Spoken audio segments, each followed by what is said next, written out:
அதிகாரம் கடவுள் வாழ்த்து.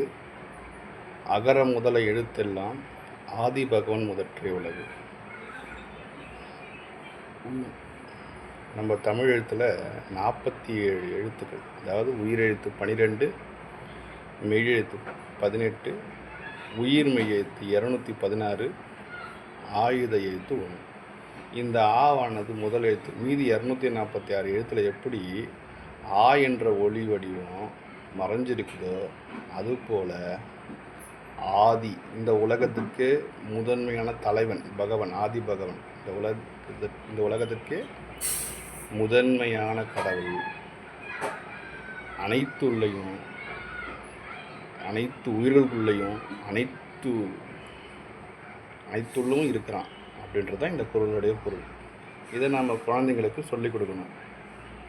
அகர முதல எழுத்தெல்லாம் ஆதி பகவன் முதற்றே உலகு. நாம் கோவிலில் பார்க்கக்கூடிய கடவுள் நமக்குள்ளே இருக்கார் அப்படின்றத நம்ம குழந்தைகளுக்கு சொல்லி கொடுத்தோம்னா அவங்களுக்கு அந்த உள் உணர்வு அப்போதுலேருந்து ஊறிடுச்சுன்னா, சின்ன வயசுலேருந்து ஊறிடுச்சுன்னா அது பழக்கமாயிடும். அவர்களுக்கு தவறான சிந்தனைகள் வராது. இது எல்லா பெற்றோரும் இதை சொல்லி கொடுத்தே ஆகணும். அப்போ தான் குழந்தைங்களுக்கு நல்ல சிந்தனைகள் வளரும்.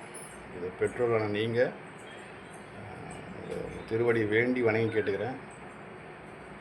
நீங்கள் இந்த திருக்குறளுக்கெல்லாம் விளக்கம் சொல்லி குழந்தைங்களுக்கு அர்த்தம் சொல்லிக் கொடுங்க. அதுதான் அதுக்காக தான் இங்கே சொல்ல வந்திருக்கேன் சாமி. அனைத்து நண்பர்களும், அனைத்து பெற்றோர்களும் தன்னுடைய குழந்தைகளுக்கு அறத்தை பற்றி நல்ல விளக்கமாக சொல்லிக் கொடுங்க. அறத்தை சொல்லிக் கொடுத்து வளங்க. அதுவே அறத்தின் இறைவன் அவர்களை காப்பாங்க. அவ்வளோதான். சிவாய நம.